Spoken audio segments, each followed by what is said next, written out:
4차 산업혁명을 위한 사회혁신 패권의 비밀 제2편 강의를 지금부터 시작하겠는데, 제가 패권의 비밀 앞 강의에 대한 간단한 요약으로 강의를 시작하도록 하겠습니다. 인생의 궁극적인 목표는 뭐냐? 이거는 행복입니다. 우리는 행복하기 위해서 태어났고, 행복하기 위해서 먹고, 행복하기 위해서 일하고, 또 행복하기 위해서 공부합니다. 여러분도 행복하기 위해서 이 자리에 와 계신 거겠죠. 그런데 우리가 과거에 행복했는가? 우리가 과거에 행복했는지를 알아야지 우리가 미래에 행복할 수 있을지를 알지 않겠습니까? 그런데 우리 과거에 어땠느냐? 우리가 존경하는 안중근 의사, 윤봉길 의사, 24살에 순국하셨습니다. 유관순 열사, 만 17살에 비참하게 순국하셨습니다. 저 의로운 젊은이들이 저렇게 꽃다운 나이에 행복을 맛보지 못하고 비참하게 죽어갈 수밖에 없었던 것은 정말로 큰 불행이죠. 왜 그런가? 국가가 무능하면 젊은이들이 희생되게 마련입니다. 그런데 희생된 젊은이들은 저 몇 명뿐이 아닙니다. 우리가 수도 잘 모르는, 정확한 통계도 나와 있지 않은 수많은 조선의 젊은이들이, 그리고 처녀들이 아주 큰 불행 속에서 일생을 마감하고 살아갔다, 이런 생각을 하면 정말 가슴 아프죠. 그럼 도대체 왜 이렇게 됐을까? 우리는 과거에 왜 이렇게 불행했을까? 그 원인을 알면 우리가 미래에 행복해질 수 있는 방법을 찾을 수 있을 것이다, 그렇게 생각하죠. 그 시작은 어떻게 됐냐 하면 19세기 소위 서세동점의 시대, 서양의 산업혁명의 물결이 동양으로 물밀듯이 밀려올 때, 이 미국의 페리 제독이 일본에 가서 통상을 요청했습니다. 일본 막부에서 우리는 쇄국한다, 통상하지 않는다 라고 거절을 했죠. 그리고 불과 13년 만에 프랑스의 함대가 강화도를 점령하고 병인 양요를 일으켰습니다. 똑같은 내용이었습니다. 조선의 통상을 하자. 이때 페리 제독이 그 막부가 통상하지 않겠다고 거절하자 함포를 쏘면서 위협을 가하기 시작했습니다. 내가 다시 올 때까지 개항하지 않으면 쳐들어가겠다. 그랬더니 일본으로 올라간 보고서에 서양 양이들의 대포는 우리 일본의 대포보다 서너 배 멀리 갑니다. 또다시 양이가 와서 포격을 시작하면 우리 포탄은 단 한 발도 양이의 배에 미치지 못하고 우리는 안전자리에서 다 죽습니다. 이렇게 보고가 올라갑니다. 병인양요 때 양헌수 장군의 장계나 일기에도 똑같이 나와 있습니다. 우리 총은 100보를 나가는데 양이의 총은 500보를 나갑니다. 그러니까 서양의 그 제국주의자들이 동양으로 물밀듯이 밀려올 때 일본이 받은 쇼크와 조선이 받은 쇼크는 똑같은 쇼크였습니다. 기술의 차이가 있다. 엄청난 기술의 차이가 있다. 그러나 불행하게도 전혀 다른 대처를 했습니다. 일본은 어떤 대처를 했느냐? 요시다 쇼인이라는 성각자가 나타나서 대양이를 설파하기 시작했어요. 대양이가 뭐냐? 서양 오랑캐를 제압하는 올바른 방법, 유일한 방법은 서양 오랑캐의 기술을 배우고 서양 오랑캐의 산업혁명을 배워서 서양 오랑캐를 제압할 수밖에 없다. 우리나라에서는 어떻게 했느냐? 흥선대원군이 척화배를 세우고 양이와 싸우지 않는 것은 화친하는 것이요, 양이와 화친하는 것은 나라를 팔아먹는 것이다. 한마디로 말하면 무대뽀로 대응하는 듯 보였습니다. 참 가슴 아픈 일이죠. 그래서 요시다 쇼이는 여기 보이는 조그마한 서당, 저 송하천숙, 소나무 밑 서당이죠. 저기서 약 1년 반에서 2년에 걸쳐서 90여 명의 제자를 양성합니다. 그 90여 명의 제자가 일본 메이지 유신, 일본 산업혁명의 주역이 됩니다. 여러분, 교육이 정말로 중요하죠. 저 교육에서 근대 일본 제국이 탄생했다는 겁니다. 그럼 우리 조선에서는 교육을 안 했는가? 우리 조선에서 교육 엄청나게 많이 했습니다. 저 사진이 성균관의 명륜당 모습인데 송하천숙에 비하면 뭐 대궐 같은 집이죠. 서울에는 서울대학교에 해당하는 성균관이 있었고, 지방에는 지방국립대학교에 해당하는 향교가 350여 개가 있었습니다. 그뿐 아닙니다. 서원이 뭐냐면 성현을 제사 지내는 곳이죠. 제사는 1년에 몇 번 지냅니다. 나머지는 공부하는 사립학교였습니다. 사립대학이었습니다. 그래서 조선에서는 800여 개의 교육기관에서 엄청나게 공부를 했습니다. 팔도의 수재들이 다 모여가지고 공부를 했죠. 결과적으로 어떻게 되냐? 조선은 일본의 식민지로 전락합니다. 아니, 조선에서 저렇게 공부하고 동이 틀 때부터 사서오경을 배워서 다 공부를 열심히 했는데 어떻게 된 결과냐? 그게 요시다 쇼이는 화혼양제를 가르쳤어요. 일본의 혼을 지키자. 일본. 그리고 서양의 산업혁명을 배우자. 이게 화혼양제입니다. 그런데 조선에서는 뭐를 공부했느냐? 위정척사를 공부했어요. 주저하고 이 나라를 굳건히 지키자. 저 서양에서 들어오는 그 잘못된 산업, 기술, 문명 전부 다 배격하자. 주저학은 조선이 아닙니다. 중국의 송나라 때 주의가 시작한 성리학입니다. 위정척사 속에는 우리 한국도 없고 산업혁명도 없습니다. 결과적으로 어떻게 되냐? 조선은 일제의 식민지로 전락할 수밖에 없었다. 여러분, 제가 말씀드리는 이 일본과 한국과의 관계, 이게 지구상에 있었던, 동양에서 있었던 특수한 관계냐? 그렇지 않습니다. 산업혁명이라고 하는 것은 인류 문명사를 통해서 아주 보편적인 현상입니다. 학자들은 산업혁명을 대분기, 그레이트 다이버전스 이렇게 부르죠. 산업혁명이 일어나기 전까지는 지구상에 지배자와 노예, 지배자와 식민지를 가르는 일반 원칙이 없었어요. 시저 같은 영웅이 나타나면 로마가 세계를 지배하고, 징기스칸이 나타나면 몽고가 세계를 지배하고, 나폴레옹이 나타나면 프랑스가 세계를 지배하고. 그런데 산업혁명이 딱 일어나고부터는 지구상에 있는 인류의 신분이 두 개로 갈라집니다. 산업혁명에 성공한 민족과 국가는 전부 지배민족에 편입이 됐어요. 산업혁명에 실패한 국가와 민족은 전부 식민지가 됐습니다. 혹간 정치적인 식민지를 면한 나라가 한두 개 있기는 하지만 경제적인 식민지까지 면한 나라는 하나도 없었습니다. 그래서 산업혁명은 인류, 지구상에 있는 인류의 신분을 지배자와 노예로 가르는 대분기였다. 엄청난 사건이었습니다. 산업혁명의 성공은 바로 풍요와 행복을 약속했고, 산업혁명의 실패는 가난과 불행, 이것을 벗어날 수가 없었어요. 이게 역사적인 현실입니다. 예외가 없는 현상이에요. 산업혁명이 도대체 뭔가? 여러분 좀 헷갈리시죠? 1차, 2차, 3차, 4차, 어떤 사람은 5차, 6차 막 얘기하는데 그렇지 않습니다. 혁명이라고 하는 것은 세상을 바꾸는 것을 혁명이라 그럽니다. 세상이 바뀌어져야 혁명이죠. 그래서 8,000년 이어내려온 농업사회가 현대 산업사회로 바뀌는 대혁신, 그게 산업혁명입니다. 근데 산업혁명에 얼마나 걸렸냐? 150년 이상 걸렸습니다. 너무 오래 걸린 거예요.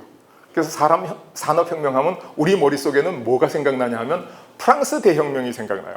들불처럼 번져서 5년, 10년 만에 완성된 시민혁명. 산업혁명은 그렇지 않습니다. 오래 걸렸습니다. 학자들이 편의상 산업혁명의 전반부를 1차 산업혁명, 후반부를 2차 산업혁명 이렇게 불렀어요. 그러니까 1, 2차 산업혁명은 분리가 되지 않은 하나의 혁명입니다. 그래서 이게 산업혁명인데 그냥 1, 2차 산업혁명. 그럼 3, 4차는 뭐냐? 현대 산업사회를 미래 지식기반 사회로 바꿔갈 대혁신. 그게 바로 3차, 4차 산업혁명입니다. 그렇다면 지금 우리는 행복한가? 과거의 불행의 원인을 우리가 산업혁명을 하지 못해서 그랬다. 그럼 지금 우리는 행복한가? 여러분 한번 보실까요? 지금 문재인 정부 이전에 5개 정부를 거치면서 우리나라 사람들의 경제 성장률, 우리 대한민국의 경제 성장률은 저렇게 들쑥날쑥했습니다. 왜 그런가? 우리나라는 국가 규모가 작고 수출주도 경제다 보니까 외부적인 영향에 경제가 많이 출렁이게 돼 있습니다. 그럼 우리 수출주도 경제한 게 잘못된 일인가? 그렇지 않습니다. 우리같이 나라가 적고 지하자원이 많고 인구 밀도가 높은 나라에서 수출주도 경제하지 않았으면 지금 국민소득 10,000불도 가지 못했을 겁니다. 올바른 선택을 했어요. 그러나 저것은 우리가 피할 수 없는 현실이었다. 그러면 특수한 사건에 있는 돌발적인 영향을 제외하고 우리의 실질적인 장기적인 성장 추세는 어떻게 했는지 보면 여러분 저 대세 하락의 모습이 보이시죠? 진보 정부, 보수 정부를 가리지 않고 대한민국의 경제 성장률은 지난 5개 정부를 통해서 그냥 대세 하락을 이어오고 있다. 이건 무슨 뜻이죠? 우리나라가 성장 동력을 잃어가고 있다는 뜻입니다. 성장 동력을. 어떤 분들은 경제 성장률 좀 떨어지면 어때? 그래도 우리나라가 국민소득 3만 불의 나라가 아닌가? 이렇게 얘기하시는 분이 있죠. 그렇지 않습니다. 지금 우리 젊은이들이 뭐라고 부르죠? 3포 세대, 5포 세대, 7포 세대. 얼마나 괴로우면 연애와 결혼 같은 가장 본능적인 욕구를 젊은이들이 포기하고 있어요. 얼마나 괴로우면 꿈과 희망 같은 가장 인간적인 욕구를 포기하고 있어요. 젊은이들이 정말로 괴로워합니다. 정말 괴롭습니다. 젊은이들은. 아니 뭐가 그렇게 괴로워? 국민소득이 3만 불인데 이렇게 얘기해 주는데 그렇지 않습니다. 원래 인구학자들이 남녀 2명이 가정을 이루면 아이를 낳게 돼 있어요.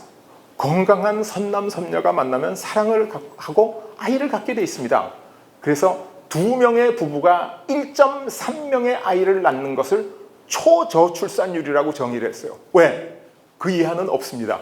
원래 1.3명 최소한 낳게 돼 있는 거예요. 근데 우리나라 지금 출산율이 얼마죠? 0.98명.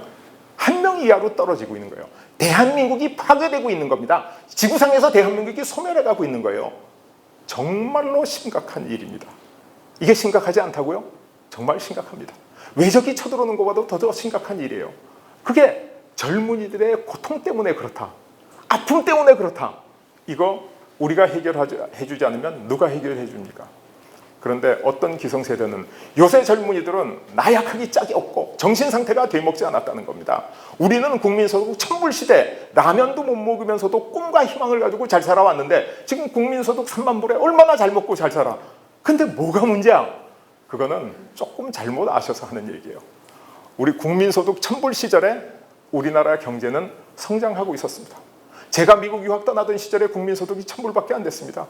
그때 라면 먹기도 힘든 시절이었어요. 그러나 경제가 성장하고 있었어요. 경제가 성장하고 있으면 젊은이들 눈에 성공 사례가 나도 저렇게 될 수 있어. 꿈과 희망으로 승화됩니다. 왜? 경제가 성장하고 있으니까.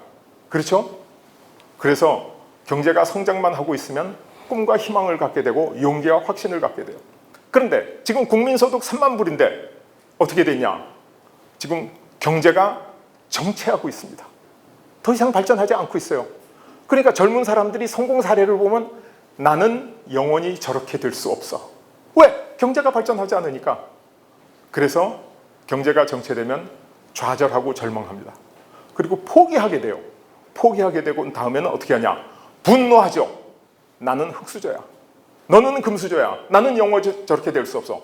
그래서 이 사회가 갈등으로 갈갈이 찢어지고 분리됩니다.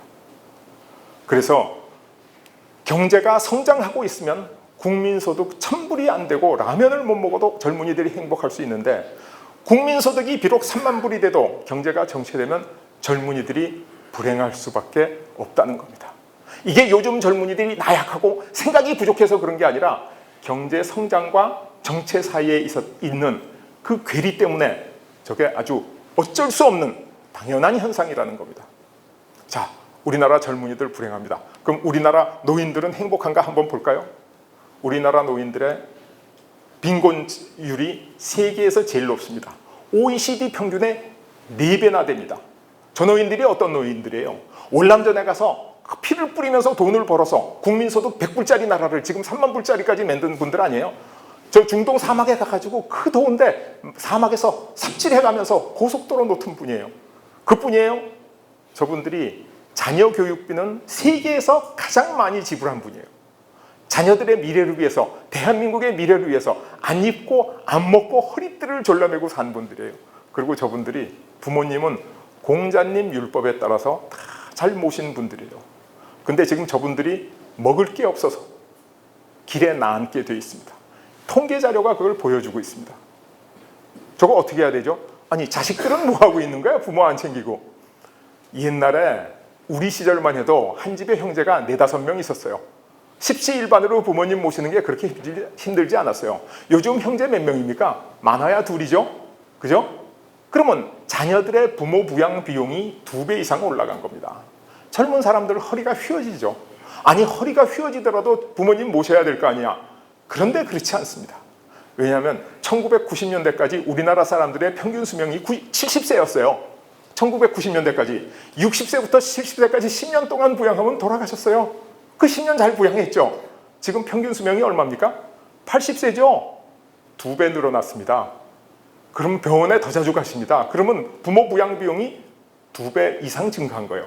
자녀 수가 적어서 2배, 평균 수명이 늘어나서 2배. 지금 젊은 사람들의 부모 부양 비용이 몇 배 증가했느냐? 4배에서 5배 이상 증가하고 있습니다. 이거는 자녀들이 해결할 수 있는 문제의 선을 넘었습니다. 그럼 이 문제를 누가 해결해야 될 거냐? 바로 국가와 사회가 이 문제를 해결해야 됩니다. 우리가 힘을 모아서 해결하지 않으면 해결될 수가 없는 문제입니다. 그래서 만약 저 어른들을 저대로 방치하는 것은 국가사회적 폐륜이고 민족적 폐륜이다. 지금 이 사회의 지도자들이 어버이날, 명절에 생색내는 거, 그거는 비열하는 겁니다.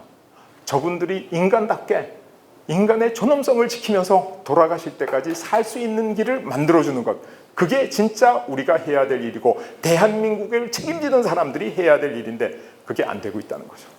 정말로 가슴 아픕니다. 자, 젊은이도 괴롭고 늙은이도 괴롭고 이걸로 끝나냐? 그렇지 않습니다. 우리 사회는 엄청난 시한폭탄이 있습니다. 그게 뭐냐? 바로 지금 젊은 세대와 늙은 세대 사이에 끼어있는 720만 명 베이비 부모입니다. 1955년부터 1963년 사이에 1년에 물경 100만 명씩 태어난 베이비 부모, 저분들이 정말 열심히 일했습니다. 그래서 우리 사회를 이만큼 발전시켰는데 이분들이 지금 50대 초반에 은퇴해서 거리로 내몰리고 있습니다.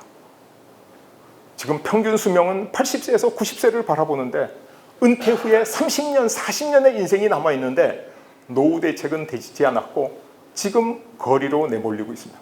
저분들 정년 연장해서 더 일하시게 하면 어떻게 되죠? 우리나라 완전히 청년 실업이 돼버립니다. 할 수가 없는 거예요. 저분들이 할 수 있는 일이 뭐냐? 스몰 비즈니스, 그죠? 음식점, 치맥집 이런 거.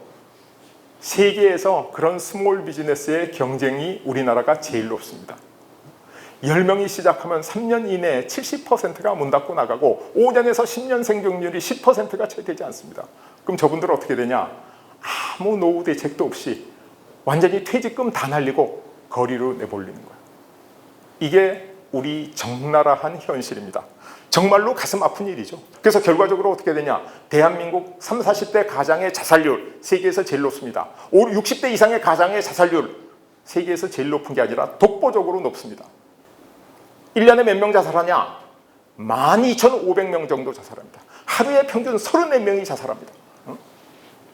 여러분, 한 명이 자살에 성공할 때 통계적으로 20명이 자살을 시도해야 한 명이 성공한다 그럽니다. 그럼 얼마나 많은 사람들이 자살을 시도한 거예요?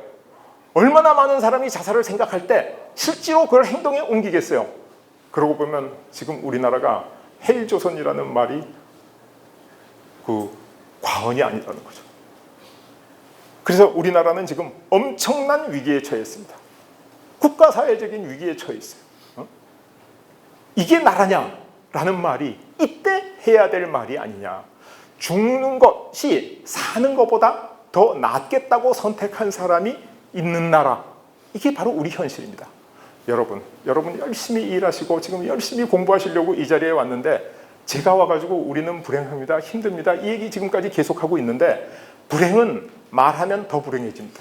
저도 이 얘기 하면서 불행해져요. 들으면 또 불행해진다. 여러분 제 얘기 들으면서 불행해져요. 근데 왜 우리가 더 불행해지려고 제가 이 얘기를 하고 있느냐? 그 이유는, 그 단 한 가지 이유는 우리가 이런 불행으로부터 벗어날 수 있는 희망이 있기 때문입니다.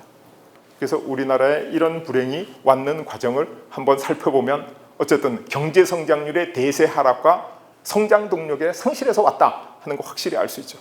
이게 어디서 시작했냐? IMF 외환 위기 때 시작됐다고 저는 진단을 합니다.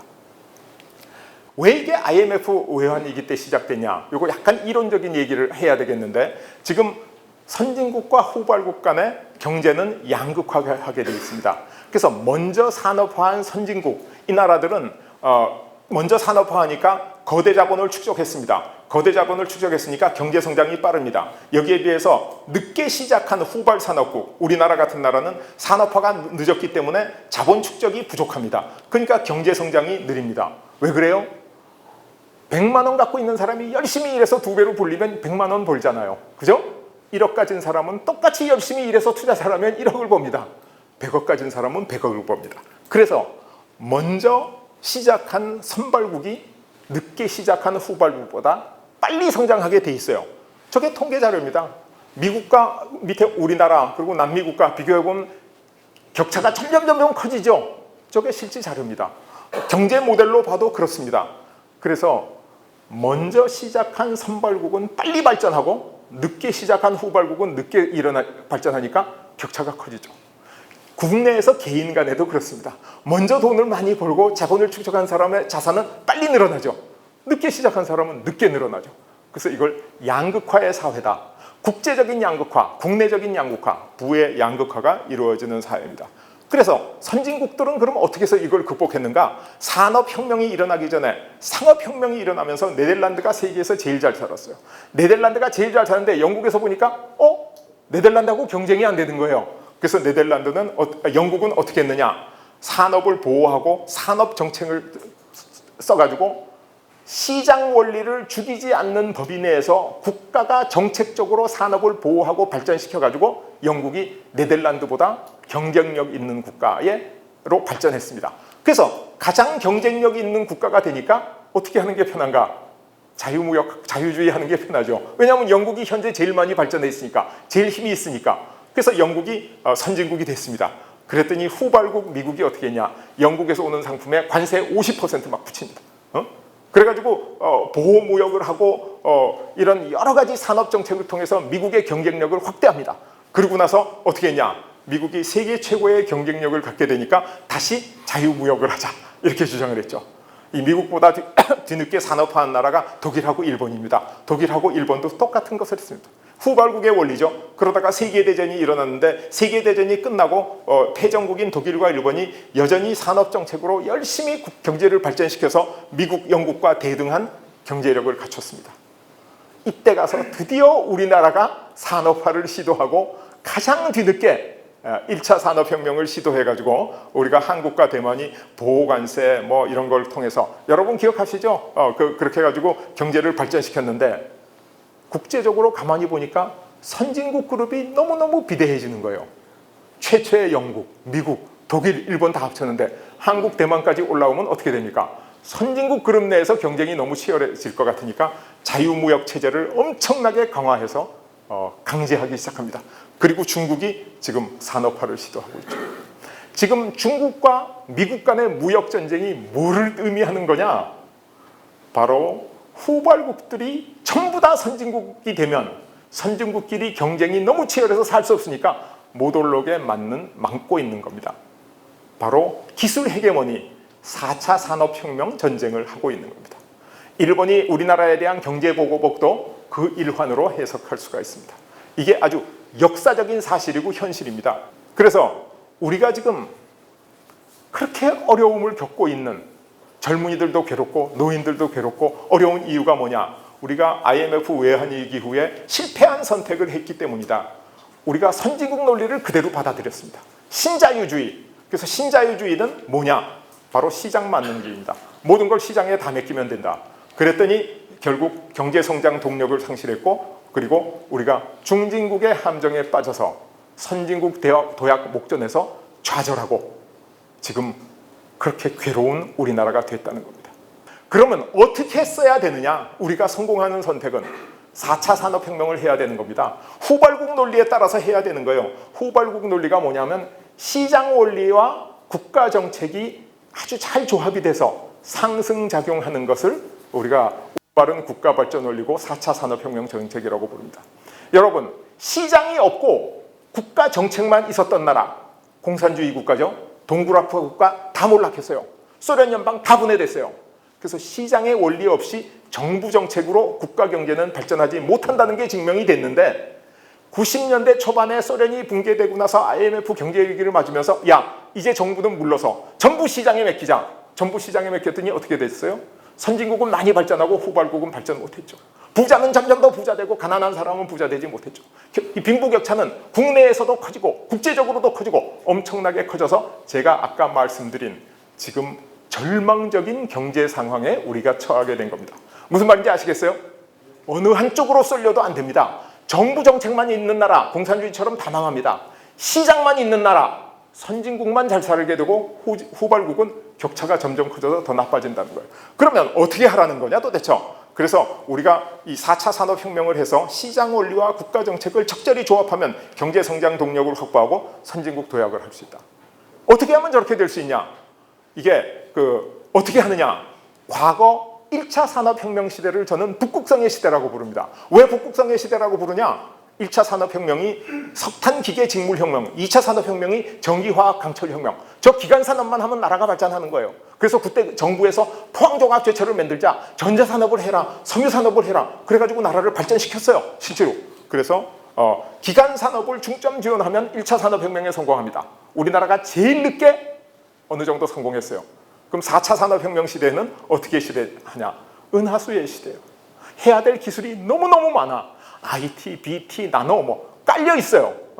그래서 우리가 산업을 지정하지 않으면 안 되고 하면 안 되고 정부 혁신, 사회 혁신, 대외 혁신을 통해서 기업이 발전하고 경제가 발전할 수 있는 환경을 만들어줘야 나라가 발전한다.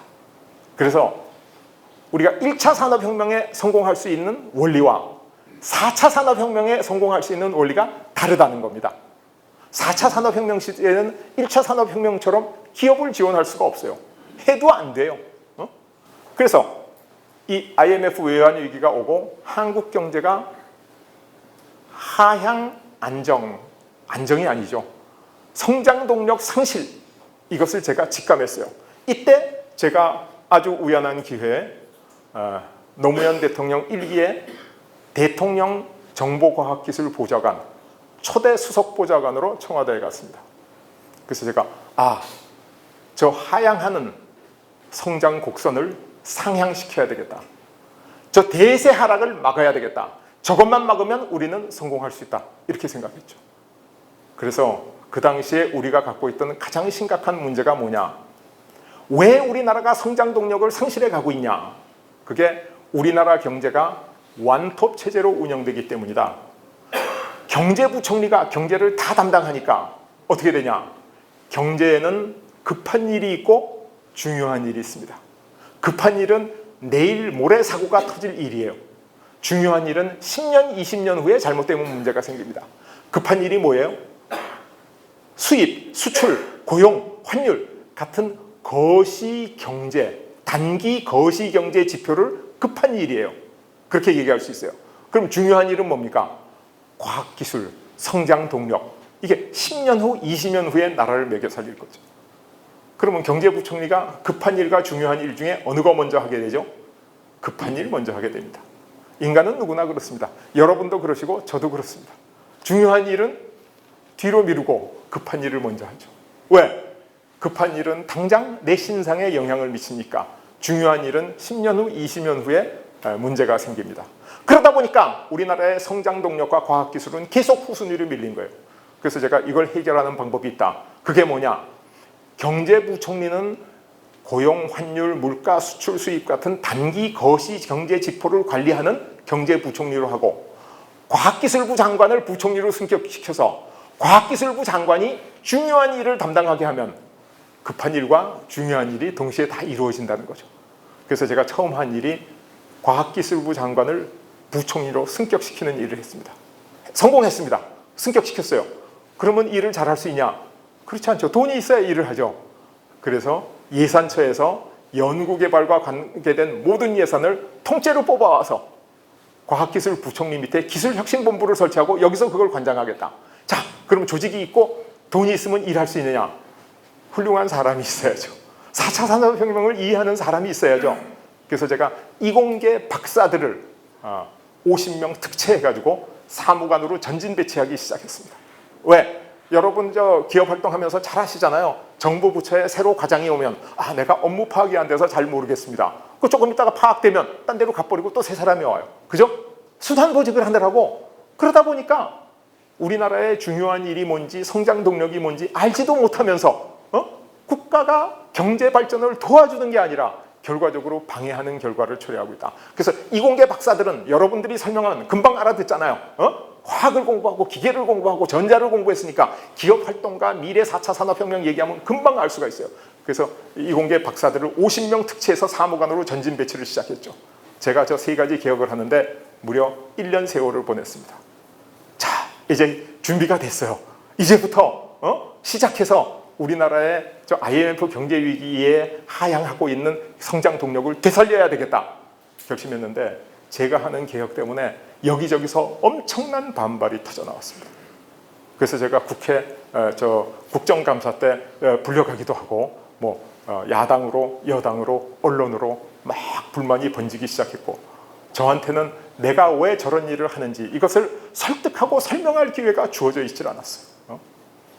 그래서 저에 대한 불만이 많이 팽배해지고 여론이 나빠지니까 제가 좋게 말해서 자의반 타의반으로 직을 떠나서 학교로 돌아왔습니다. 제가 학교로 돌아와서 절망했죠.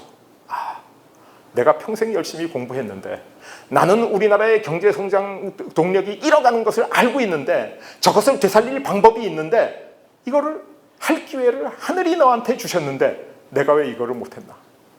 절망했어요. 그래서 제가 밤에 잠을 제바로 자질 못했어요.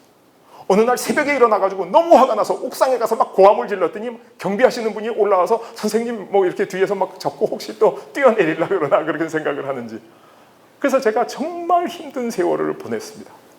3, 4개월 그런 세월을 보냈는데, 어느 날 새벽 3시쯤 눈이 퍼떡 떴는데 자다가 머리에 떠오른 단상이 있었어요. 그게 뭐냐면 율곡 선생이 옛날에 정암 조광조 선생을 석담일기라는 자기 문집에 평가하는 글이었어요. 뭐라 그랬냐? 율곡이 정암은 학문이 완성되기 전에 세상을 바꾸려고 그래서 실패했다. 학문이 완성되기 전에. 저는 그때 읽었을 때, 젊었을 때 그게 무슨 말인지 몰랐어요. 근데 그게 바로 다가오는 거예요. 맞아. 이게 남의 얘기가 아니고 내 얘기구나. 내가 학문도 완성되지 않았는데 무슨 4차 산업혁명을 해. 그래. 그래서 지금부터 내가 남은 인생을 다 바쳐서 4차 산업혁명을 완성하리라. 그래서 제가 4차 산업혁명 시리즈 7권의 책을 쓰기 위해서 쓰고 있는데 아직 마지막 책을 완성하지 못했습니다. 15년 세월 동안. 그동안 우리나라 경제는 계속해서 대세 하락을 해서 지금은 성장률 1%, 제로에 근접하고 있습니다. 정말 안타까운 일이죠. 그래서 지금 우리나라가 이러한 위기에 처해 있다. 이 위기로부터 우리가 탈피하지 않으면 안 됩니다. 제가 이런 말씀을, 그 어려운 얘기, 불행한 얘기를 자꾸 하는 이유는 우리가 선진국으로 도약할 수 있는 이 기회가 우리한테 찾아왔기 때문이라는 거죠. 우리한테 찾아왔어요. 그 기회가 어떻게 생겼냐? 이렇게 생겼습니다. 여러분 저게 무슨 그림인지 아시죠? 4차 산업혁명입니다. 4차 산업혁명. 그럼 4차 산업혁명은 누가 하는 거냐? 바로 사람이 하는 거죠. 근데 우리가 4차 산업혁명 그러면 조금 아시고 많이 모르시는 분들은, 아니 구글에 4차 산업혁명 검색하면 한국에서만 검색해. 외국 사람은 아무도 4차 산업혁명 얘기하는데 하지 않는데 우리만 4차 산업혁명이라고 떠들어. 그건 아주 잘못된 얘기입니다. 외국에서는 4차 산업혁명을 디지털 트랜스포메이션, 인더스트리 4.0, 메이드 인 차이나 2025 이런 식으로 부릅니다. 똑같은 4차 산업혁명을 외국에서는 다른 이름으로 부르고 있는 거죠. 아까도 말씀드렸지만은 선진국들은 4차 산업혁명에 아주 국력을 결집하고 있습니다. 중국과 미국 간의 G2 무역전쟁, 4차 산업혁명 전쟁입니다. 우리가 일본의 그 아주 중요한 심장이라고 할 수 있는 전자산업, 이거 우리가 막 치고 들어가서 정말 삼성전자가 일본의 전자회사를 다 눌렀죠. 일본 5대 전자사를 합쳐도 삼성전자가 안 된다 할 정도로. 그래서 일본이 도저히 더 참을 수 없게 된 겁니다. 4차 산업혁명에서 우리 기선을 제압해야 되겠다. 그게 일본의 경제 보복입니다. 그래서 4차 산업혁명은 정말로 중요하다. 여러분, 8,000년 농업사를 통해서 경제성장은 점점 줄어들어서 감속하고 정체하게 돼 있습니다. 저게 경제성장의 기본 원리입니다. 감속하는 농업사에 8,000년 동안 고금동서를 통해서 예외가 없었습니다. 그런데 산업혁명이 딱 일어나면서 산업혁명에 성공한 국가들은 가속적으로 발전하기 시작한 거예요. 여러분, 저 차이가 눈에 보이십니까? 감속과 가속의 차이. 저 여러분들이 보시는 시각적인 차이가 선진국과 후진국의 차이고, 불행한 국민과 행복한 국민의 차이고, 우리를 지배하던 일제와 산업혁명을 못한 조선의 차이였습니다. 그래서 사람들이 저것을 대분기, 그레이트 다이버전스라고 부르는 겁니다. 그런데 우리가 1차 산업혁명에 뒤늦어서 처음부터 말씀드린 그런 고초를 겪고 아직도 그 망명으로부터 우리가 해방되지 못한 거죠. 그죠? 그래서 일본하고도 이런 문제가 생긴 거 아닙니까? 그런데 멀지 않아 어떤 일이냐? 어쩌면 지금 이미 다가오고 있어요. 2차 대분기가 다가옵니다. 4차 산업혁명이 다가옵니다. 4차 산업혁명에 성공한 나라는 산업국가들을 앞서서 엄청난 속도로 발전하게 됩니다. 우리가 4차 산업혁명에 먼저 성공하면 일본을 이길 수 있습니다. 극복하는 방법은 우리가 지금 4차 산업혁명에 성공해서 일본보다 더 강력한 국가를 만들고 더 잘 사는 나라를 만들고 더 행복한 나라를 만들 때 이게 완전히 극복되는 겁니다. 무슨 말인지 아시겠죠? 이게 바로 4차 산업혁명입니다. 우리가 꼭 해야 됩니다. 4차 산업혁명. 자, 우리가 4차 산업혁명 해야 되는데 뭐가 문제야? 하면 되지. 근데 그렇지 않습니다. 우리 사회의 일반 여론이 4차 산업혁명의 중요성을 이해하지 못하고 여론이 이것을 받쳐주지를 별로 않고 있는 거예요. 왜 그러냐? 4차 산업혁명에 대해서 여러 가지 오해가 있는데 가장 대표적인 오해 중에 하나가 직업이 없어지고 실업이 만연해서 불행해진다. 2016년 다보스 포럼에서 직업의 미래라는 보고서가 발표됐는데 그 보고서에 의할 것 같으면 2020년까지 720만 개의 직장이 없어지고 200만 개가 새로 생겨서 네트로 520만 개 직장이 없어진다. 딱 발표가 나오니까 우리나라의 교수님들, 전문가 전부 나와서 저 얘기를 텔레비에서 그냥 복제해서 말씀하시기 시작한 거예요. 저와 관련된 책도 여러 개 나왔어요. 직업이 없어진다. 큰일 났다. 4차 산업혁명은 인간을 불행하게 한다. 왜 일할 거리가 없으니까. 그래서 제가 저것은 왜 저렇게 허황된 이 얘기가 사람들한테 설득되고 있을까? 그 시작은 바로 러다이트 운동입니다. 영국에서 산업혁명이 처음 생겼을 때 러다이트 운동, 기계 파괴 운동이 일어났어요. 기계 한 대 들어오면 일하던 노동자 100명 해고당하는 겁니다. 그죠? 그럼 노동자들이 밤에 가서 기계 때려 부숴버려요. 그럼 다시 고용이 됩니다. 왜? 공장을 돌려야 되니까. 그래서 러다이트 운동 같은 신러다이트 운동이 생긴다는 거죠. 인공지능과 로봇가 와서 공장에서 일을 하게 되면 이제 우리는 불행해지고 직장 다 잃고. 그런데 산업혁명이 완성된 다음에 실제로 볼 것 같으면 산업혁명이 완성된 다음에 유럽에서 영국이 네덜란드보다 훨씬 못 살았습니다. 네덜란드가 훨씬 잘 살았어요. 근데 산업혁명이 일어나고 영국 노동자들이 네덜란드보다 2배 잘 살게 됐어요. 다른 나라보다 4배에서 5배 잘 살게 됐어요. 저거는 결과입니다. 저거는 아주 경제적인 통계예요. 산업혁명의 가장 큰 수혜자가 누구였냐? 노동자였습니다. 기업가가 아니에요. 물론 기업가도 돈 많이 번 사람들 많아요. 그죠? 그런데 기업을 시작한 사람 중에 몇 명이 성공했겠습니까? 100명이 기업을 시작하면 1명이 성공합니다. 나머지 99명은 도산하고 실패하는 거죠. 그래서 산업혁명의 가장 큰 수혜자는 노동자였다. 그래서 산업혁명이 일어나고 나서 토마스 모어의 유토피아라는 책에 유토피아가 실현이 된 거예요. 토마스 모어가 이상향 유토피아를 뭐라고 썼냐? 하루에 6시간 일해서 먹고 살 거리가 충분히 생산되는 나라. 지금 우리 하루에 6시간 일해서 먹고 살고 생산하잖아요. 그죠? 그래서 토마스 모어가 한 얘기를 보면 산업혁명이 일어나면 직장을 잃는 게 아니라 노동시간이 줄어든다는 거예요. 왜? 토마스 무어가 저 책을 썼을 때는 하루에 12시간 이상 노동했습니다. 지금 반 노동한 거예요. 앞으로 우리가 꿈꾸는 유토피아에 가려면 우리는 하루에 3시간 노동하는 주 3일 근무제로 가야 되는데, 그렇게 하려면 인공지능과 로봇가 빨리 나와서 4차 산업혁명을 해줘야지 우리가 꿈꾸는 유토피아로 갈 수 있습니다. 무슨 말인지 아시겠어요? 그래서 우리가 이 산업혁명의 가장 큰 수혜자는 노동자였다. 그래서 산업혁명이 시작되고 나서 위험한 일, 이거 힘든 일 다 줄어들어요. 그리고 쾌적한 정신노동하는 지식집약 노동자가 증가해.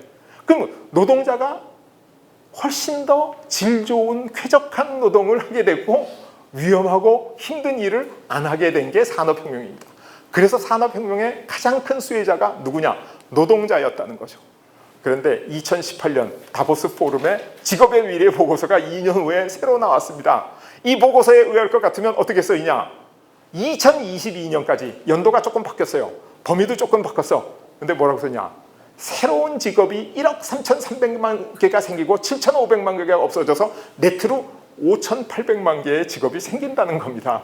무슨 말인지 아시겠어요? 물론 이 사람들이 뭐 의도적으로 했는지 모르지만 2016년에서는 고용, 인플로이라고 불렀고 2018년에는 직무, 롤이라고 불렀어요. 아마 과거의 보고서가 틀렸다는 것을 너무 적나라하게 표현하기 싫어서 그런 거겠죠. 롤은 인플로이보다 클 수 있습니다. 한 롤에 여러 명도 고용될 수 있으니까. 그래서 과거의 직업의 미래 보고서가 완전히 틀렸다는 걸 자인했죠. 그래서 제가 학생들한테 걱정하지 마라. 4차 산업혁명은 저주가 아니고 축복이다. 4차 산업혁명 오면 우리 더 잘 살게 된다. 행복해진다. 실제로 행복해집니다. 4차 산업혁명이 우리 국가의 행복일 뿐만 아니라 인류 문명의 행복이다. 제가 이렇게 말씀드릴 수 있죠. 그 4차 산업혁명 이렇게 생겼는데 4차 산업혁명 누가 하냐? 사람이 하는 거죠. 사람이 하는 겁니다. 이건. 그래서 4차 산업혁명을 실제로 해서 성공한 사람이 누구냐? 마이크로소프트의 빌 게이츠, 애플의 스티븐 잡스, 아마존의 제프 베조스, 구글의 레리 페이지 이런 사람들이죠. 저 사람들이 실리콘밸리에서 사업을 해서 저렇게 성공했는데 저 사람들이 한국 와서 사업했으면 성공했을 것 같습니까? 성공했겠어요? 못했겠죠? 그죠? 못했을 겁니다. 그런데 우리도 1차 산업혁명 때 한때 이병철, 정주영, 구인회, 최종현 엄청난 사업가들이 비슷한 시기에 태어나요. 왜 그 비슷한 시기에 태어나요? 그전에는 왜 안 태어났죠? 바로 환경이 만들어지면 사람이 그 능력을 발휘하게 되는 겁니다. 그전에도 그런 사람이 있었어요. 옛날에도 이병철 같은 분이 계셨고 최근에도 있는데 환경이 안 만들어져서 능력을 발휘 못하는 겁니다. 저 사람들은 실리콘밸리라는 환경 덕분에 능력을 최대한 발휘. 이 방에 계시는 분, 여러분이 아시는 친지, 여러분의 자녀, 아니면 그 중에서도 엄청난 능력과 엄청난 운을 타고난 사람들이 있습니다. 환경만 만들어주면 정말 크게 성공합니다. 그런데 우리나라 같이 후발국의 작은 나라에서 실리콘밸리 같은 환경을 만들 수 있느냐? 만들 수 없습니다. 우리는 그에 필적할 만한 다른 환경을 만들어줘야 된다. 그 다른 환경이 뭐냐? 바로 3대 재혁신에 의해서 만들어지는 나라. 그 하나가 정부혁신, 규제를 완전히 없애는 겁니다. 그래서 제가 정부의 의존자를 변화시켜라는 책을 썼어요. 또 하나가 사회혁신, 은퇴가 없는 나라를 썼습니다. 또 하나가 대외혁신, 북극 항로와 러시아. 저 책 아직 완성 못했습니다. 제가 저거 완성하면 이제 4차 산업혁명 연구 다 끝나는 겁니다. 저 세 개가 우리나라를 4차 산업혁명에 성공한 선진국으로 만들어줄 수 있는 3대 혁신이다. 근데 이거 다 설명하려면 시간이 너무 많이 걸리기 때문에 오늘은 그 중에서도 여러분들이 관심을 가지실 만한 사회혁신에 대해서 말씀드릴까 그렇게 생각합니다.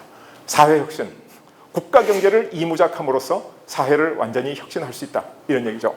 자, 사람이 나이를 먹고 교육을 받으면 직업 능력이 상승합니다. 직업 능력이 봉급보다 커지면 고용이 이루어지죠. 아니 사람 고용해서 월급 200만 원 주려면 그 사람이 200만 원 이상 일을 해줘야 될 거 아니에요. 그죠? 그래서 고용이 이루어집니다. 근데 이 사람의 능력이 커지면 이 사람이 이만큼 가치를 창출하면 요만큼 봉급으로 주고 요만큼이 기업과 사회, 세금, 국가와의 유보되는 겁니다. 근데 이 사람이 정상기를 지나서 나이가 점점 들어가면 직업 능력이 쇠퇴합니다. 왜? 나이가 드니까 직업 능력이 쇠퇴하고 또 세상이 발전하니까 이 사람이 옛날에 공부한 거는 잘 적응이 안 되는 거예요. 그래서 이 사람이 직업 능력이 보다 능력이 떨어지면 이제 은퇴가 이루어집니다. 대한민국 국민은 평균 25세부터 55세까지 30년 일합니다. 30년 일해서 어떻게 하느냐? 우리가 번 돈의 일부를 자녀 양육비로 씁니다. 이게 부모한테 진 빚을 갚는 거죠. 나머지 일부를 노후 생활비로 씁니다. 이게 1990년대, 80년대까지 우리나라 사람들이 행복하게 잘 살 수 있었던 평생 그 일모작 경제의 모습입니다. 그런데 어떤 일이 일어났냐? 평균 수명이 10년 늘어났습니다. 아무도 저렇게 늘어날 줄 몰랐어요. 80년대, 90년대까지 아무도 고령화사회 평균 수명 늘어나는 거 걱정 안 했어요. 오래 살면 좋지 이렇게만 생각했는데, 근데 노후 생활비가 없어진 겁니다. 그래서 국가의 미래를 위한 투자 재원도 부족하고 노후 생활도 부족하고, 그래서 1990년대까지 우리나라 사람의 평균 수명이 70세여서 열심히 저축해서 나는 개미처럼 따뜻한 노후를 보내리라. 근데 2010년 되고 나니까 평균 수명이 80세 돼가지고 갑자기 배짱이처럼 추운 노후를 맞이하게 된 겁니다. 그래서 우리 일모작 경제를 하다 보니까 그 가장 손쉬운 방법이, 야, 정년 연장해. 저 오래 일하게 하면 되잖아. 그럼 어떻게 되냐?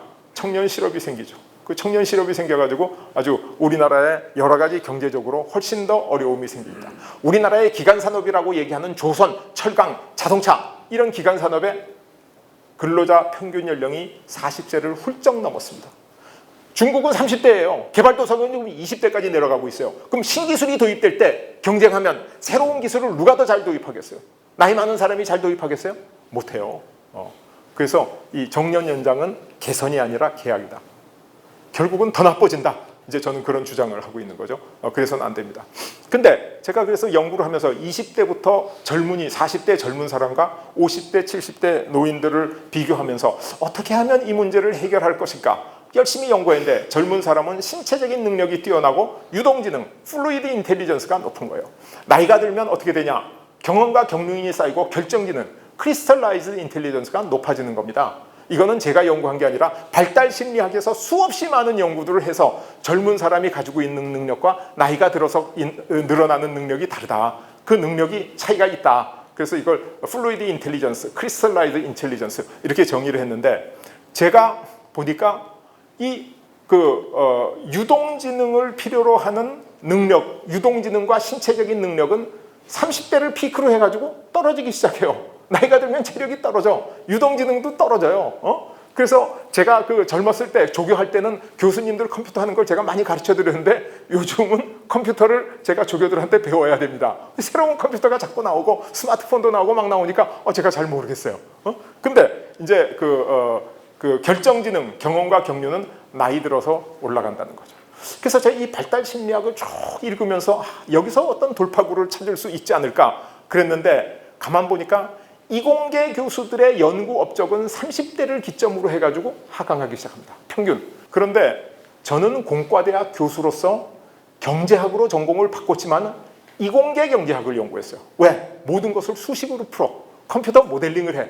그래서 이공계형 경제학을 제가 했어요. 그런데 나이가 50 가까이 되니까 새로 나오는 논문이 읽는 게 고통스러워. 옛날엔 재밌었거든요. 읽으면 내가 딴 사람보다 이해를 훨씬 더 잘했거든요. 근데 이제는 재미가 없어요.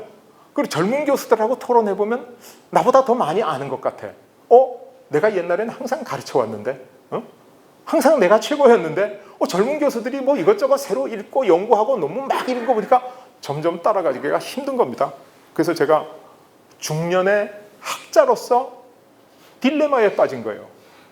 내가 이류 교수로 전락해가는구나.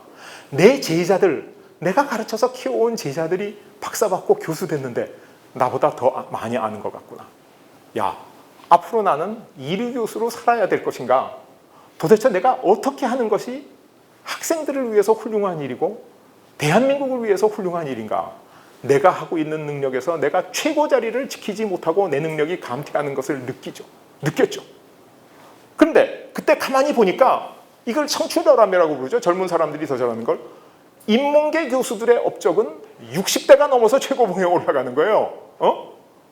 봐라. 인문계 교수들은 결정지능, 크리스탈라이즈드 인텔리전스를 이용해서 이걸 공부를 하니까 젊었을 때는 별로 각광을 못 받지만은 나이가 들면 각광을 받더라. 그래서 제가 결심을 했죠.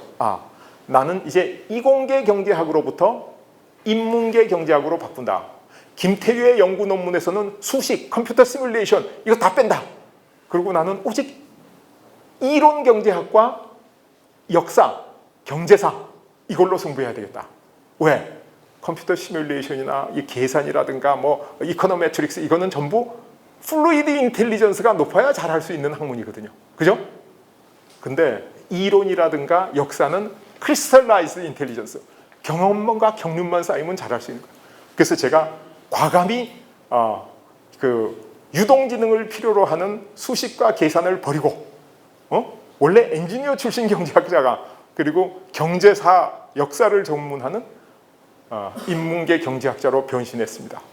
그래서 저는 내년에 나이가 70이 됩니다만은 나는 아직도 학자로 정상기를 향해서 발전하고 있다. 제가 한 강의가 유튜브에서 엄청나게 많은 100만 명이 훨씬 넘는 사람이 1년 만에 조회를 했는데 제가 10년 전에 50대 강의했으면 아마 10만 명도 조회 안 했을 거예요. 40대 했으면 아마 1만 명도 안 했을 거예요. 왜 내가 나이가 들면서 학자로서 더 발전하고 더 많은 사람들이 내 강의와 내 연구에 관심을 가져주느냐. 제가 젊은이들이 잘할 수 있는 유동지능이 필요로 한 학문을 버리고 나이 든 사람이 잘할 수 있는 결정지능이 필요한 학문으로 저를 변신했기 때문이다. 이렇게 생각을 했죠. 이게 제 개인적인 체험입니다. 이 개인적인 체험을 내가 했으면 여러분도 할 수 있고 대한민국도 할 수 있다. 그래서 연구한 게 뭐냐 하면 유동지능이 필요로 하고 젊은 사람들이 잘할 수 있는 직업을 일모작 직업이라고 정의하고 나이 들어서 젊은 사람보다 더 잘할 수 있는 분야가 있다. 이 분야를 이모작 직업이라고 우리 정의를 하자. 그럼 일모작 직업에는 어떤 게 있냐? 창의적이고 혁신적이고 개념 설계, 디자인, 패션 이런 건 나이 든 사람이 절대로 못 따라갑니다. 그죠? 젊은 사람들이 훨씬 잘해요. 노력한다고 되는 게 아닙니다. 이미. 그런데 이모작 직업이라고 얘기할 수 있는 전문 서비스, 관리, 행정, 컨설팅 이거는 경험과 경륜이 많이 쌓인 나이 많은 사람들이 젊은 사람보다 훨씬 더 잘할 수 있습니다. 그래서 젊었을 땐 일모작 직업으로 인생의 정상기를 한번 갖고 유동지능이 쇠퇴해서 능력이 감퇴될 때쯤이면 이모작 직업으로 또 한 번 인생의 정상기를 구가할 수 있지 않느냐. 그래서 저는 젊어서 에너지를 연구하는 학자였습니다.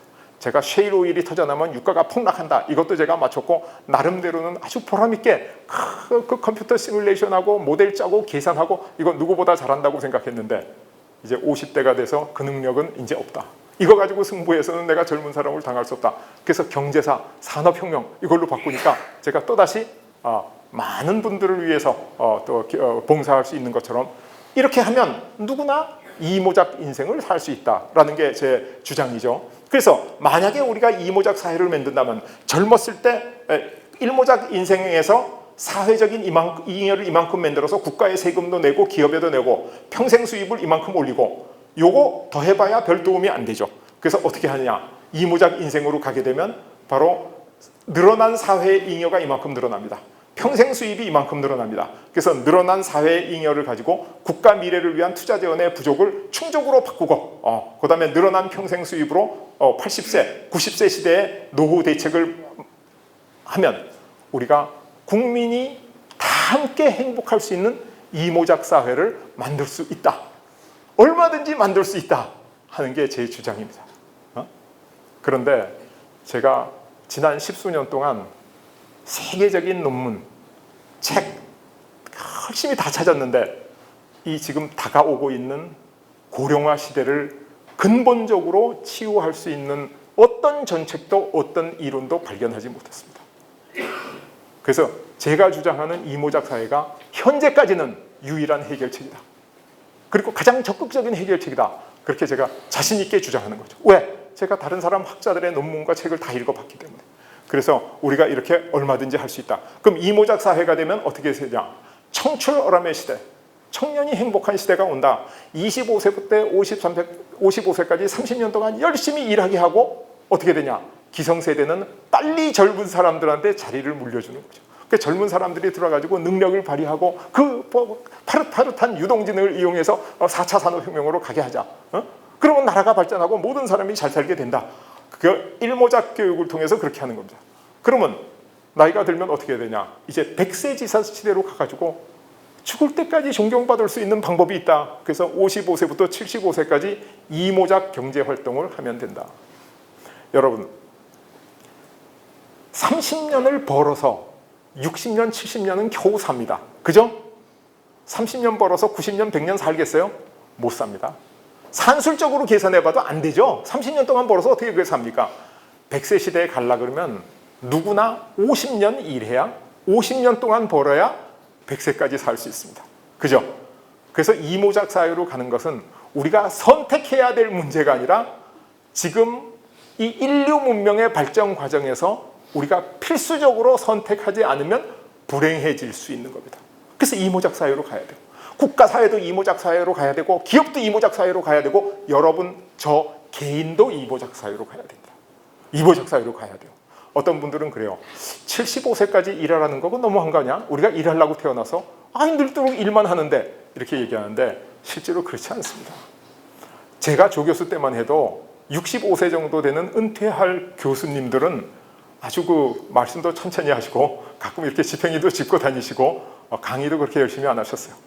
아주 노쇠하셨어요. 제가 은퇴한 지 4년이 됐습니다.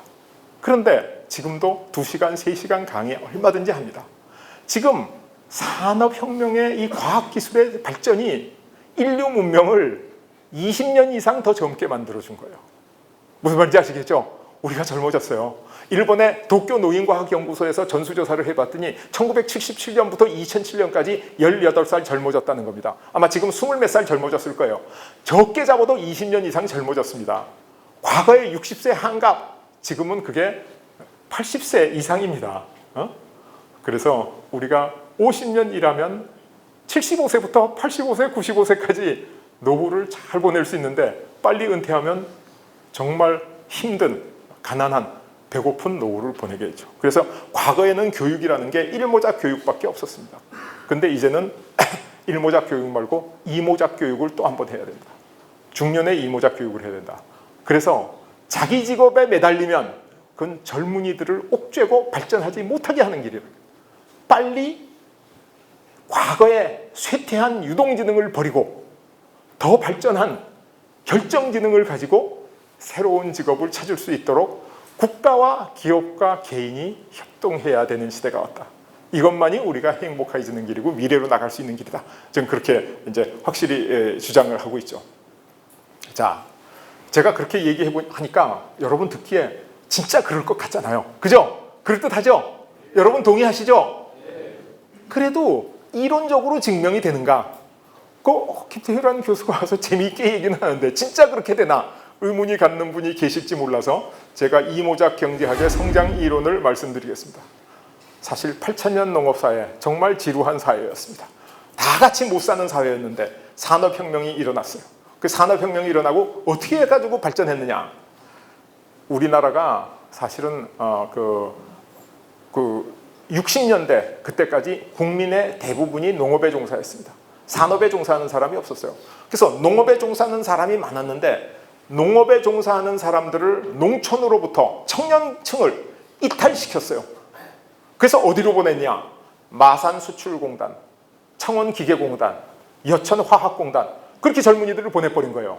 그러면 농촌에서 부모와 자식이 오손도손 농사지어서 잘 먹고 잘 살았는데 젊은이들을 전부 유인해서 공단으로 보내니까 어떻게 됐냐? 젊은이들이 산업을 엄청나게 발전시켰죠. 그럼 산업만 발전하고 농촌은 망했냐? 그렇지 않습니다. 젊은 청년들이 다 떠난 농촌이 더 살기 좋게 됐어요. 왜 그런지 아세요? 그전에는 전부 삽질, 괭이질로 농사를 지었는데 이제 산업이 발전하니까 트랙터가 들어가고 비닐하우스가 들어가고 제초제가 들어가고 그래가지고 농촌이 본격적으로 발전한 거는 젊은이와 부모와 자식, 젊은 사람과 늙은 사람이 함께 농사를 지을 때가 아니라 청년들이 다 떠나고 노인만 남은 농촌이 훨씬 더 발전해서 잘 살게 됐다 하는 게 통계적으로 다 나와 있습니다. 그래서 국가 총생산이 이만큼 늘어났다. 저게 한강의 경제 기적, 한강의 기적이기 이전에 일본의 메이지 유신이 바로 저랬습니다. 독일의 산업혁명이 그랬어요. 영국의 산업혁명도 그랬어요. 산업혁명이란 게 뭐냐면 농촌에서 젊은이들을 전부 유인해서 공장으로 보내서 산업이 발전하고 발전한 산업에 여러 가지 기술과 자본이 농촌으로 유입되면서 사회 전체가 발전하는 게 산업혁명이었어요. 이걸 말로 설명하면 어떻게 설명할 수 있는가? 산업혁명의 성공은 결정지능이 높은 고령층은 농촌에서 농사를 짓도록 하고 노인들이 결정지능이 높습니다. 농촌에서 노인은 존경받았어요. 왜 존경받느냐? 노인이 야 올해 빨리 파종해라. 지금 파종이 늦으면 올해 농사 다 망친다. 이런 얘기를 해주는 가족은 농사에 성공합니다. 젊은 사람은 파종이 언제 해야 되는지 잘 몰라서 그 시기를 놓쳐버리면 그 한 해 농사 다 망칩니다. 농사 다 지어놓고 추수 직전에 가가지고 여물기를 기다리는데 그 노인이 뭐라 그러냐면 야 설이 오기 전에 추수해야 돼. 덜 여물었어도 지금이라도 추수해야 한 90% 건진다. 빨리 추수해라. 그 집은 추수해서 빨리 건지는데 노인이 없는 집은 그걸 몰라가지고 한 해 농사 지어서 다 버립니다. 왜? 농업이 결정지능의 산업이기 때문에. 그래서 농촌에서는 노인들이 존경받았어요. 노인이 있어야 농촌이 유지될 수가 있었습니다. 그런데 청년들은 유동지능이 높잖아요. 그래서 농촌의 노인들 그냥 두면 청년들이 다 빠져나가도 농사가 거의 비슷하게 됩니다. 청년들은 산업 현장으로 보내가지고 우리나라 경제를 획기적으로 발전시킨 것. 이게 바로 산업혁명입니다. 1차 산업혁명입니다. 한강의 기적입니다. 일본의 메이지 유신입니다. 그래요. 이 이상도 이 이하도 아니다. 그래서 경제 이론이 산업혁명을 설명하고 있는 거죠. 그러면 4차 산업혁명이라는 건 뭐냐? 지금 이 산업사회에서부터 지금 지식기반 사회로 막 옮겨가는데 산업사회와 지식기반 사회를 비교해 볼 것 같으면 이모작 직업, 전문 서비스, 관리 행정 같은 것은 생산성이 점점 체감합니다. 거기에 비해서 일모작 산업, 창의적이고 혁신적이고 개념 설계적이고 이런 실리콘밸리에서 나오는 새로운 사업들은 아주 생산성이 엄청나게 빠른 속도로 발전해요. 그러니까 제가 주장하는 게 뭐냐면 이모작 직업에 우리나라에 너무 젊은 사람들이 많이 가 있습니다. 아주 유동지능으로 충만하고 4차 산업혁명을 할 수 있는 사람이 지금 뭐 하고 있냐? 공무원 하고 있는 거죠. 의료 서비스 하고 있는 거죠. 그러니까 이 사람들을 빨리 빼서 어디로 보내냐? 이 사람들을 일모작 직업으로 보내면 우리 경제가 획기적으로 발전할 수 있습니다. 그러면 젊은이들이 여기서 빠져나오죠? 이 부분을 뭘로 채우냐? 바로 지금 은퇴하는 50대 베이비 부모, 40대 경력 단절 여성, 이 사람들로 채우면 경제가 일모작 직업도 엄청나게 발전합니다. 여러분, 우리가 복지사회로 가려 그러면 공무원 숫자가 많아져야 됩니다. 노인이 집에서 더위에 죽어가는지 추위에 얼어가는지 그거 다 알아보려고 그러면 공무원이 많이 있어야 되잖아요. 그래서 경제가 발전하고 국가가 발전하면 공무원이 늘어나야 됩니다. 난 거기 동의합니다. 그런데 지금 7급 공무원, 9급 공무원 같은 일반 행정공무원을 20대로 뽑아놓으면 어떻게 되냐? 10년 이내에 그런 서비스, 그런 일반 행정 서비스는 전부 로봇하고 인공지능으로 바뀝니다. 여러분 주민센터 가보시면 공무원들 쫙 앉아있잖아요. 앞으로 10년 이내에 주민센터가 완전히 무인화됩니다. 뭘로? 인공지능하고 로봇으로. 그렇게 되면 우리나라의 그 젊은이들을 10년 후에 20대에 뽑아놓으면 30대 완전히 쓸모없는 사람이 돼버린다는 거예요. 그래서 저는 공무원을 늘리되 누구를 늘려야 되냐? 바로 경력단절 여성이나 50대 베이비 부모, 은퇴한 사람을 재고용하면 젊은 사람보다 훨씬 더 잘합니다. 복지 일. 왜? 저거는 다 결정지능을 필요로 하고 경험과 경륜을 필요로 하는 사업이기 때문에. 그래서 이렇게 할 것 같으면 서비스의 고령자도 증가하고 국내 총생산이 엄청나게 늘어나가지고 성공한다는 겁니다. 그래서 이모작 사회는 아직 아무도 시도해보지도 성공해보지도 않은 사회입니다. 제가 처음으로 주장하고 이론화하고 이것을 캠페인하고 앞으로 정책으로 반영해야 된다. 이렇게 주장하고 있는 거죠. 그러면 성공한다는 보장이 있느냐? 보장이 있지 않습니까? 과거에 똑같은 방법으로 우리가 1차 산업혁명, 한강의 기적에 성공했잖아요. 그러니까 지금 우리가 또 성공할 수 있습니다. 4차 산업혁명에 성공하는 방법, 바로 이 방법이다. 그렇게 얘기하죠. 이거를 글로 다시 표현하면 4차 산업혁명의 성공은 유동지능이 높은 청년층을 일모작 직업으로 보내서 가치 창출을 극대화하고 지금 공무원 하는 사람, 지금 의료 서비스 하는 사람, 지금 행정하는 사람, 관리하는 젊은이들을 대거 어느 쪽으로 보내냐? 유동지능을 필요로 하는 4차 산업혁명 분야로 보내자는 거죠. 그리고 나면 결정지능이 높은 고령층을 이모작 직업에 다시 취직시키면 그럼 젊은 사람들의 부모 부양 비용이 확 줄어듭니다. 고령자들이 고용이 되면 젊은 사람들이 편해지는 거예요. 왜? 부모님들이 이제 도움이 필요 없고 열심히 일해가지고 돈 벌면 선주들 용돈도 자주 주시게 되고 그런 능력이 생기니까요. 그래서 국민 총생산을 극대화하는 거다. 이게 바로 이모작 사회고 4차 산업혁명에 성공하는 사회혁신의 모습입니다. 아시겠습니까? 그래서 우리는 지금 아까 누누이 말씀드렸지만은 진보든 보수든 대한민국의 정치계에서는 국가 발전의 원리를 바로 이해하지를 못했기 때문에 우리나라 경제가 성장 동력을 상실해서 성장률이 점점 떨어져서 지금 절망적인 상황에 와 있다. 거기다가 지금 우리가 맞이하고 있는 고령화 사회는 인류 문명이 아직까지 한 번도 경험해 보지 않은 정말 엄청난 쓰나미와 같은 재난입니다. 고령화. 4차 산업혁명이라는 새로운 시대, 고령화라고 하는 시대의 도래, 이 위기를 돌파할 수 있는 비법은 바로 우리가 이모작 사회로 가는 사회혁신을 하는 것이다. 그 이상도 그 이하도 아니다. 그래서 제가 설명을 들었고 논리적으로 말씀드렸는데 유동지능이 높은 청년층을 일모작 직업으로 보내면 어떻게 되냐? 청년 실업 문제가 해결됩니다.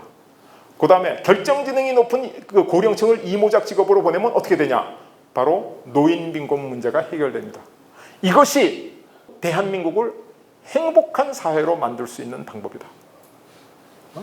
이 위에는 다른 방법이 어떤 정치 집단도 어떤 정부 부처도 어떤 학자 집단도 제안하지를 못했습니다. 아직까지. 그래서 제가 이모작 사회를 여기서 제안하고 있는 겁니다. 자, 그러면 우리 이를 마무리하기 위해서 우리가 지금 논의하고 있는 이모작 사회가 우리 조상의 슬기 속에서 포함되어 있었다는 사실을 아무도 감지를 못한 거예요. 제가 지금 그 말씀을 드리려고 합니다. 조상의 슬기. 우리가 임진왜란을 맞이했습니다.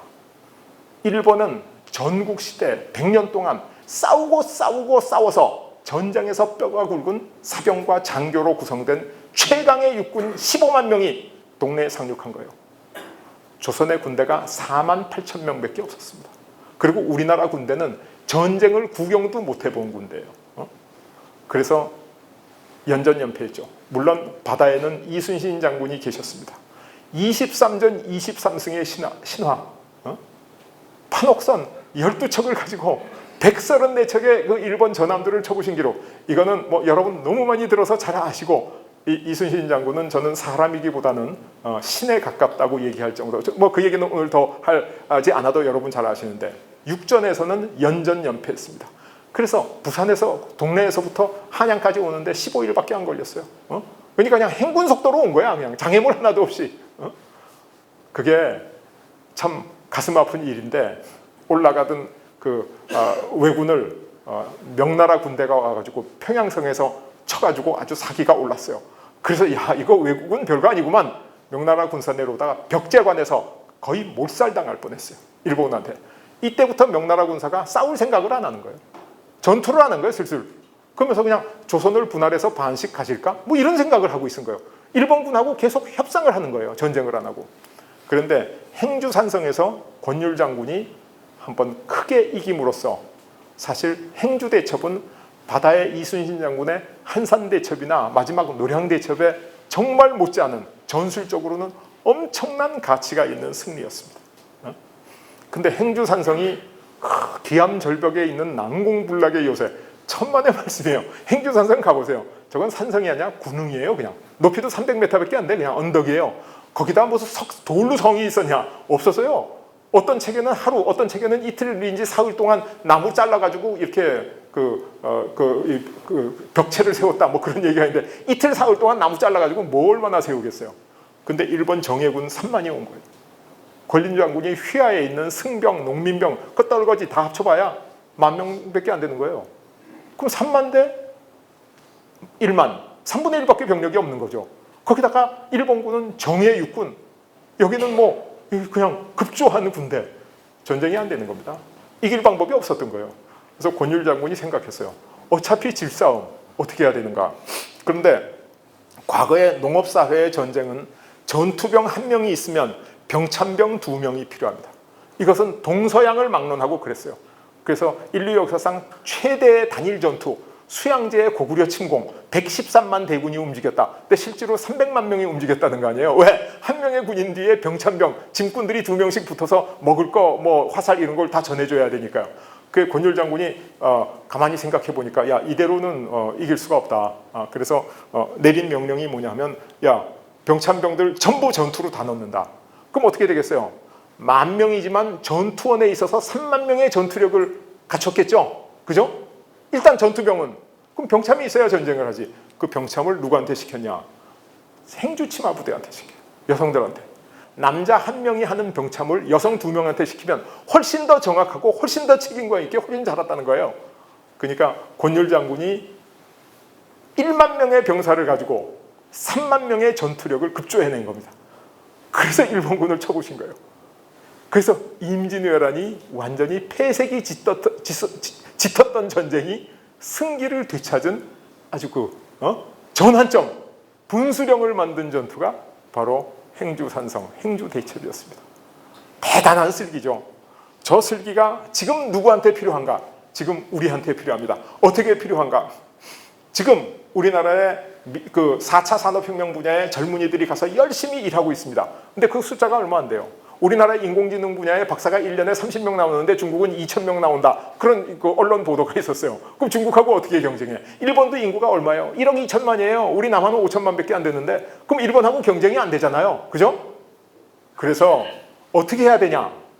행주산성에 권율 장군이 가지셨던 그 전략, 그걸 우리가 써서 지금 공무원 가 있는 사람, 의사 가 있는 사람, 젊은이들을 다 보내서 이 사람들이 IT, 의사 간 사람은 바이오 테크놀로지, 이 4차 산업혁명의 역군을 만든다는 겁니다.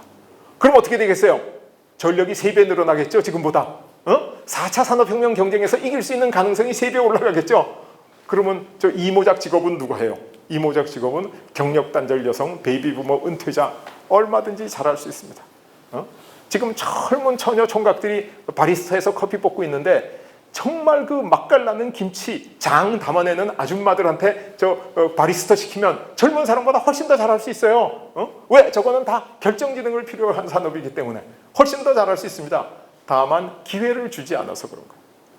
이게 바로 현대 우리가 해야 될 행주대첩의 슬기고 바로 이모작 사회의 모습입니다. 아시겠습니까? 우리가 얼마든지 해낼 수 있어요. 할 수 있습니다. 그래서 이모작 사회를 만들면 우리나라 국민이 우리나라보다 훨씬 인구가 많고 훨씬 더 큰 다른 나라하고 경쟁해서 이길 수 있다는 거죠. 이길 수 있다. 얼마든지 잘할 수 있다. 자, 그런데 애국심만 가지고 되는 것은 아닙니다. 우리 잘할 수 있습니다. 합시다. 물론 그 용기도 필요해요. 그러나 우리가 왜 할 수 있는지 논리적인 근거가 있어야 되는 거 아닙니까? 그래서 제가 우리는 할 수 있는 이유를 말씀드리죠. 세계에서 가장 강력한 기마군단을 보유한 나라가 어디냐? 과거의 몽골 제국이었습니다. 몽골 사람들 말 잘 타죠. 그죠? 사건 사고가 끊이질 않았어요. 말 타면 사람이 슈퍼맨이 돼. 사람을 때리고 도망가기도 하고 물건 훔쳐가도 잡을 수도 없고. 가장 큰 피해자가 누구냐? 징기스칸이었어요. 징기스칸이 결혼한 지 얼마 안 돼가지고 한 3개월 만에 자기 부인 보르테가 납치당한 거예요. 메르키트족 기마전사가 와서 부인을 보쌈해갖고 가버린 거예요. 그래서 징기스칸이 돌아다니면서 군대를 모으고 막 해가지고 7개월 만에 다시 메르키트족을 쳐들어가서 부인을 뺏어왔어요. 그런데 그 부인이 애를 뺏고 있었어요.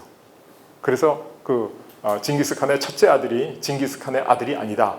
이런 얘기가 있는데 어쨌든 만약에 징기스칸이 내 그 아내를 뺏어가고 몽고에서 말 타는 거 하지 마라 그래. 못하게 해. 그리고 규제했으면 어떻게 되겠죠? 몽고족은 사막에 아주 못 사는 민족으로 남았을 텐데 말 타는 걸 더 장려했어. 말로 세계를 정복하기로 한 거예요. 그래서 인류 역사상 한때 최대의 제국인 몽골 제국을 만들었습니다. 징기스칸, 유라시아 대륙을 완전히 말로 섞어냈어요. 이 말 타는 기마로 인해서 생기는 수많은 부작용과 사건과 사고를 불문하고 말 타는 걸 장려했죠. 몽골 다음으로 세계적으로 더 큰 제국을 세운 나라가 있죠. 영국입니다. 영국. 영국의 해양 전사는 세계에서 가장 경쟁력 있는 해양 전사들입니다. 영국의 뱃사람. 영국의 뱃사람이 뭐 배를 타는 사람이 아니에요. 해적들이에요. 해적. 다 해적이었어요. 그래서 영국에서는 저 해적들을 못하게 하고 처벌하고 감옥에 가두고, 그러면 영국은 후미진 돌섬으로 남았겠죠. 영국이 어떻게 했냐? 해적들한테 면허증을 발급하기 시작한 거예요. 해적을 양성화시킨 거예요. 사량 면허증이라는 면허증을 주고 세금을 걷고, 그래서 해적을 국가 발전의 동력으로 활용하기 시작한 거예요. 당시에 가장 악명을 떨치던 해적 이름이 뭐냐면 프란시스 드레이크라는 해적이 있어요. 이 사람이 무적 함대를 가진 펠리페 황제의 스페인 제국, 그 펠리페 황제의 배를 약탈한 사람이에요. 얼마나 그 간이 큰 해적이었으면. 그래서 그 펠리페 2세가 영국 왕한테, 에리자베스 1세한테 얘기를 하죠. 드레이크를 처벌해라. 그리고 내 뺏긴 거, 해적질 당한 거 보상해라. 그리고 처녀왕이니까 나하고 결혼을 하자. 그랬더니 에리자베스 왕이 그 유명한 말을 했죠. 나는 영국과 결혼했다. 그리고 드레이크의 배로 가서 칼을 뽑아서 드레이크의 어깨에 얹고 기사에 자기를 수여하고 제독으로 임명한 거예요. 그래서 스페인의 무적 함대를 무찌른 칼레 해전의 제독, 드레이크 제독입니다. 영국은 저 해적을 국가 발전의 동력으로 활용했어요. 왜? 세계에서 가장 경쟁력 있는 뱃사람들이었으니까. 그런데 지금 이 영국은 이 해적의 힘을 이용해서 5대양 6대주를 제패했는데, 지금 우리나라가 인터넷, 사이버 분야에 있어서 세계 최고의 경쟁력을 갖고 있습니다. 크래프트, 오버워치, 리그 오브 레전드, 이걸로 세계를 정복하는 사이버 전사, 어느 나라 사람이에요? 한국 사람들이. 한국의 사이버 전사는 몽골 제국의 기마 전사, 영국의 해양 전사, 그거보다 더 엄청난 능력을 가진 사이버 전사들이에요. 근데 우린 지금 어떻게 하고 있냐? 저 사람들을 양성화하고 더 잘할 수 있도록 북돋아가지고 4차 산업혁명의 시대를 선도하냐? 그렇게 안 하고 있어요. 규제하고 못하게 하고 말리고 이걸 범죄시하고. 그래서 세계 최고의 사이버 전사를 가진 대한민국은 4차 산업혁명을 선도할 수 있는 자질과 역량을 갖고 있습니다. 우리가 저거 키워주기만 하면 대한민국은 4차 산업혁명에 최초로 성공해서 영국이 세계를 정복한 것처럼 4차 산업혁명 시대에 인류 문명을 선도할 수 있다. 저는 이런 확신을 가지고 있습니다. 제가 공학을 공부하다가 경제학을 공부하다가 역사학을 공부하다가 한평생 공부한 결론이 바로 여기에 다 숨어 있습니다. 할 수 있습니다. 안 해서 못할 따름이지, 우리는 할 수 있는 조건을 우리 조상들이 줬어요. 우리 DNA 속에 가지고 있어요. 근데 이걸 발현시키지 못한다. 이거 너무 억울한 거죠. 그래서 이게 아까 말씀드린 산업혁명 시리즈의 이론서, 이코노믹 그로우스, 국부의 조건, 유럽 역사, 시크릿 오브 헤제모니, 패권의 비밀, 그리고 나서 4차 산업혁명에 성공하는 3대 혁신, 정부 혁신, 사회 혁신, 그리고 대외 혁신. 오늘 은퇴가 없는 나라라는 제가 썼던 사회 혁신을 말씀드렸습니다. 다음에 언젠가는 어떤 경로를 통하든지 여러분들에게 정부 혁신이나 대외 혁신을 말씀드릴 기회가 있었으면 그런 기대를 합니다. 그래서 마지막으로 여러분들에게 드리고 싶은 말씀이 뭐냐면, 여러분들이 해주시지 않으면 아무도 해주지 않습니다. 산업혁명은 일어나는 것이 아닙니다. 일으킨 것입니다. 4차 산업혁명도 지절로 일어나지 않습니다. 우리가 일으켜야만 일어납니다. 그래서 우리가 4차 산업혁명에 성공해서 행복하고 자랑스러운, 영광스러운 대한민국을 우리 함께 힘을 모아서 만들어 가기를 기원하면서 오늘 강의를 마치도록 하겠습니다. 경청해 주셔서 대단히 감사합니다.